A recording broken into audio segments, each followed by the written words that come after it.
Josh Hennig here on Game Night on 97.3 ESPN. The Sixers take on the Hawks Game 3 tomorrow night. Hear all the action right here on 97.3 ESPN. Of course, coverage begins all day long on 97.3 ESPN. And joining us right now, who's also covering the series for ESPN on the Boardwalk Kind of Hotline, NBA reporter Dave McMenamin is back on the show. Dave, how you doing today? I'm doing well, Josh. How are you? I'm doing pretty good. And, for a series that I don't know if everybody was really fully sure what to expect of it. It's obviously given us a lot of fireworks. People didn't expect Embiid to play Game 1. He was a monster in Game 2. And it's amazing the contrast between Game 1 and Game 2. It was like two completely different teams, it seemed like, out there. Yeah, I mean, Embiid really was a monster in Game 1, too. And you hear a slight tear of his meniscus in his right knee, and you see that he misses Game 5 against Washington, with Game 1 against Atlanta only 6 days after the injury, and you're like, how's he going to play? Puts up 39 and 9 in Game 1, 40 and 13 in Game 2, and it wasn't just his presence that allowed the Sixers to even things up in Game 2. Really, the way they started was night and day. In Game 1, it was the Sixers trying to play from behind, and they had that wonderful run to cut a 26-point lead down to 2 with 10.5 seconds to go in the fourth. In Game 2, it was them taking it to the Hawks from the start. Tobias Harris had a wonderful defensive presence on Trae Young, as well as an offensive scoring touch. And, they kept feeding the big man as the game went on. Now Atlanta made things interesting. They had a 32-0 lead in bench points in the first half, led by Danilo Gallinari and Kevin Huerter. But Doc Rivers pushed the right buttons, threw Shake Milton in there, who had really not done much of anything in the playoffs up to that point. Shake Milton outscores Trae Young 14-10 in the second half. And, here we go, 1-1 headed down to Atlanta. We know that the Philadelphia 76ers are famous or infamous, depending on who you ask, for their home court advantage, their fans and everything. How do you think that impacted Games 1 and 2? It almost seemed like, to me, the Sixers in Game 1, it was almost like a fighter with an adrenaline dump, right? It was like they got so hyped at the beginning, and then they just weren't there for about 15 minutes, whereas in Game 2, they seemed to ride the wave a lot better. Yeah, I mean, you have Triple H out there with Embiid before the game, ringing the bell, and they fell flat after that moment. Like, that seemed to be the biggest surge of energy pregame. Game 2, obviously a sustained wave of defensive energy, really. And after Game 1, Matisse Thybulle said that, I think we let our guard down because we did win the first round relatively easily, and we did do it without Embiid, so winning Game 5. So it was like, okay, we get our big man back, we get our MVP candidate back, like, we're going to win this game. And they didn't play with the requisite care and urgency in the first half. Obviously, they did in the second half, and they carried over, that approach to Game 2. Dave McMenamin from ESPN joining us here on the Boardwalk Kind of Hotline here on Game Night on 97.3 ESPN at Mc10 on Twitter. Check out his article on Game 2 over at ESPN.com. Dave, you mentioned about the change in the approach as well. And I find it interesting that, a lot of people in our area, they were losing their mind. Why did you play this kind of defense in Game 1? And then they completely changed it in Game 2. And it seems like, people overlook the fact that an NBA series is almost a game-to-game proposition. These coaches, they changed the game plan from Game 1 to Game 2. What is your impression of the Sixers coaches, Doc Rivers, and his all-star staff he's got? Yeah, I mean, Nate McMillan and Doc both know what they're doing. This isn't their first rodeo. They've been around forever. And you have to be able to make in-game adjustments, of course, but you have to be able to make adjustments as the series goes on. I give Rivers a lot of credit for not making a panic move, not changing the starting lineup in Game 2. Obviously, you took Danny Green off Trae Young. It didn't work for you in Game 1. And in Game 2, you saw, as I mentioned, you saw some Tobias Harris on Trae Young. You saw a lot of Ben Simmons. You saw some Matisse Thybulle on him.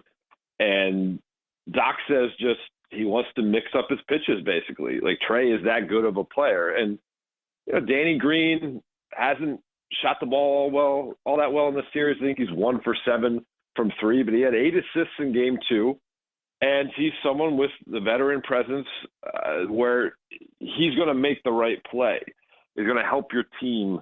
And sure, like some people were calling for Danny Green to be benched after game one because of his defensive performance or lack thereof on Trae Young. There's a recognition from the Sixers coaching staff that Trae Young's just really, really good. He's going to do things like that, but we don't want to lose confidence in the group that got us here. And, sprinkle in a little adjustment like playing Shake Milton, the 15 minutes that he played. And I think it's been a solid coaching job so far. But obviously both sides are using their pieces to the best of their ability. The stuff that they've done with Trae Young to be able to get him downhill and then you keep Clint Capella at the dunker spot and he gets that lob, especially when you know that you're going up against a center with a injured knee in Joel Embiid. That's been smart basketball on the Hawks side as well. Dave, I also wanted to ask you about, you mentioned Danny Green. You were covering the Lakers very closely last year during that championship run. Obviously, Danny Green, Dwight Howard being on that Lakers championship team last year.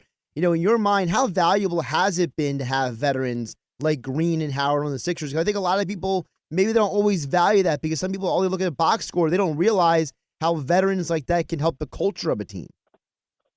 Certainly, Danny's been a high-level role player pretty much his entire career.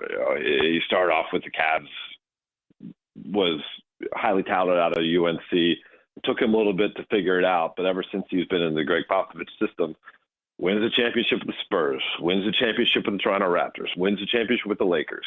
He understands what he needs to do to enhance the team's success level. And Dwight Howard was very refreshing to cover last year. I covered him back in the day, that ill-fated season he played with the Lakers first time around. And that's when he was Dwight Howard, Superman, I'm one of the faces of the league.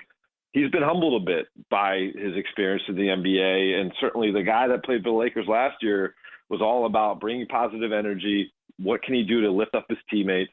The Lakers had a logjam at center last year, and he was a guy that, okay, if I'm not playing, then I'm going to cheer on JaVale McGee. I'm going to cheer on Anthony Davis playing center minutes. This year, you can see it. His energy is infectious, and he was a big part of that extended run.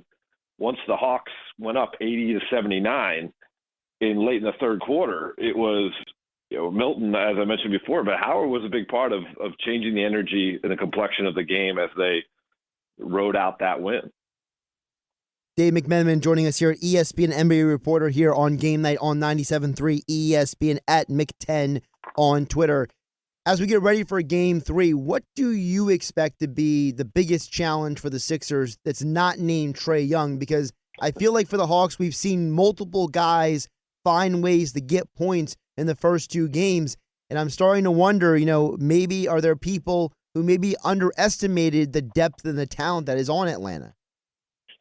I mean, it's pretty remarkable. Atlanta's record dating back to March 1st is tied with the Brooklyn Nets for the most wins in the Eastern Conference. So even though this is a 1-5 matchup between the Sixers and the Hawks, this is a really good Atlanta team. To me, it's a three-point shooting of their entire squad, because if you seemingly put all your defensive effort and focus on Trae Young, who only went 6 for 16, I think with 4 turnovers in game 4, you'd say it's a good job, but he still had 11 assists. And they still have Kevin Huerter making shots, and they have Bogdanovich, and they have Danilo Gallinari. They come at you in waves from all angles. And so you got to be really sharp on your rotations. You have to be physical, getting over screens, trying to get into Trae Young's body while also being mindful that you don't want to get in foul trouble, because that's going to change up your rotation. And so it's a huge challenge. This is a really good Hawks team. I think they snuck up on everybody this year, particularly because they had injuries early on in the year, and Lloyd Pierce was fired, and it was like, okay, came into the year thinking this would be an up-and-coming team, but everybody kind of forgot about them, and they just kept going about their business. And they have Trae Young is legitimate on the path to becoming one of the faces of the league for the next 10 years. The Sixers have their hands full here, but if they play with the defensive effort that they did in game too. They should be able to find a way to get out of this series. I'm glad you brought up the defense, Dave, because I've been saying this for weeks now. This Sixers team was built to play defense. Doc Rivers, when he was first introduced, says, I want to have the number one defense in the league. And I don't think people fully appreciate the fact that this team is capable of playing defense at a high level. And very rarely do teams who go deep in the postseason don't play good defense. The majority of teams that have championship caliber runs, they all have to be able to play defense in the postseason. I think that this Sixers team is equipped to play defense at a high level. Yeah, the Defensive Player of the Year votes came out yesterday. You have Rudy Gobert winning it, but Ben Simmons is finished in second. And then you also have Matisse Thybulle and Joel Embiid in the top 11 for the award. That's a formidable group that they have there. And again, it comes down to being able to play within what the refs will allow you to do. And that's why Doc Rivers kind of worked the officiating in between games 1 and 2, wanted to plant it in the league's head that, listen, just because Ben Simmons is a lot bigger than Trae Young at 6'11", 240 pounds, it doesn't mean he's actually fouling him by using his body. There is, you're not allowed to hand check in today's NBA, but you are allowed to play with some physicality. And he wants to be able to set those parameters, Doc Rivers does, to be using this group that he has in that fashion because, yes, Ben Simmons has some limitations offensively. Everybody knows that. But Ben Simmons in the open court offensively is one of the toughest guards in the league because of his ability to see the court and pass out of different angles and use his size to finish at the rim. And so it's not only defensively a big part of what they do, but their defense they can turn into offense, and that's when they're at their best. Dave, you mentioned where those two stood in the voting. Obviously, Joel Embiid second in the MVP, Ben Simmons second in the Defensive Player of the Year. What does it say to you that the Sixers have two players who are both not even 30 years old yet, and they are both that highly regarded in the league already? It says that kudos to the Sixers organization for, even though they've made some major shakeups over the last 5 years, changing over the front office a couple times, changing over the coaching staff, to recognize that let's give these guys patience and see if they can figure it out together. The last team that had the guy who finished second in MVP and second in Defensive Player of the Year was the Los Angeles Lakers, who won the championship last year. And that's a special type of combination to have. And I think both, you could say there are question marks. They're not like the perfect candidate. You have the injury question marks with Joel Embiid. You have the offensive limitation question marks with Ben Simmons. But if you focus on the negative, you're missing the boat. There's so much positive with what these two guys bring together. That being said, do you believe if this team does get past the Hawks, like I at least believe they can in 7 games, do you think they are capable of beating this superpower Nets team? I wouldn't pick them to beat them. I think they're capable of beating them. Certainly, they could have gotten the door open a little bit after we saw it happen in Game 1 between Nets and Milwaukee, and James Harden goes out. There's not much expectation of James Harden returning in the second round, and let's say he does return in the conference finals. That means he's coming off a degree of rust or degree of not having his rhythm, having to be sitting out to rest and rehab that hamstring. And so that opens up the door a little. But even without James Harden, Kevin Durant looks like the best player in basketball. And a lot of what the Sixers have going for them in just about every series they're going to play is that Joel Embiid is the best player. But Joel Embiid is dealing with the knee, and even at full health, he may not be a better player than Kevin Durant or James Harden. And so that's a tough one. They're awesome at home, and that'll help them, and they have home court advantage in that series, and maybe they can squeak by. But this is a very special Brooklyn team, and that would be, even though Sixers are seeded higher than them, it would be an upset in my eyes for the Philly to beat Brooklyn. Is it fair to say that, do you feel that the team that wins the Eastern Conference should be the favorite to win the NBA championship then? Absolutely. I think the winner of the Nets-Bucks series should go on to be the NBA champion. And right now it looks like that's going to be the Nets. Dave McMenamin joining us, NBA reporter from ESPN, joining us here at Mick10 on Twitter here on 97.3 ESPN. Dave, one more before I let you go. What does it say to you? I want to ask you because you cover the Lakers a lot. You've seen the Western Conference in great detail over the last few years. What does it say to you that all four teams that are left in the Western Conference, all four of those franchises, they've never won an NBA championship? There's no titles on those franchise resumes, but yet those are the four franchises that are left.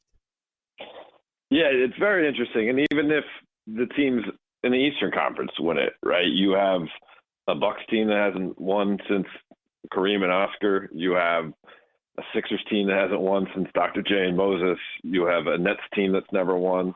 You have a Hawks team that was a long, long time ago. And so you have a shakeup here. And even though, yes, the super team, the super franchises of the Boston Celtics and the Los Angeles Lakers are out of it, there's excitement in hand here. And I think the Western Conference series are going to be just as fun to watch as the ones we have in the East. I understand Phoenix is up 2-0, but Denver's not going to lay down. They have their MVP and they're going back home.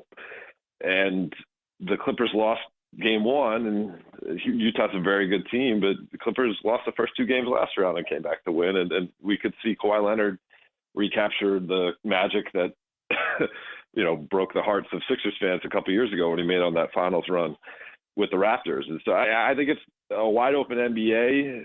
Some people say we want the super teams. And of course, the NBA 5-6 years ago, seeing the Cavs and the Warriors battle it out every year, it was really fun for me to cover personally. But I think this can be just as compelling for everybody to tune in. Absolutely. It's going to be a lot of fun. And of course, Dave will be covering all of it. He's covering the Sixers-Hawks series right now. He covers the NBA for ESPN. You can catch him all over SportsCenter and all the ESPN shows. Follow him on Twitter at Mick10 on Twitter. And as all guests, he appeared on the Boardwalk Honda Hotline. Dave, great stuff today. You got it. Thanks, Josh.